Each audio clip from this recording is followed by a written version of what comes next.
Hello friends, welcome to my YouTube channel. So today in this video, I am going to show you how to enable or disable subtitle settings on this TV. Go to settings, tap on all settings. Then tap on general and privacy. Select accessibility.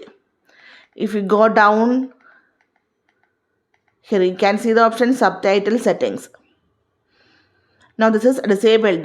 If you enable this one, then it will configure subtitle settings like subtitle, subtitle mode, subtitle language, primary subtitle language, secondary subtitle language.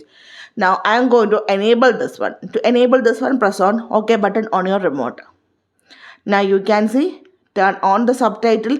Here you can see the option subtitle mode, language, primary language, secondary language. You can, according to your preferences, you can do the changes here. So simply in this way we can enable or disable subtitle settings on this TV.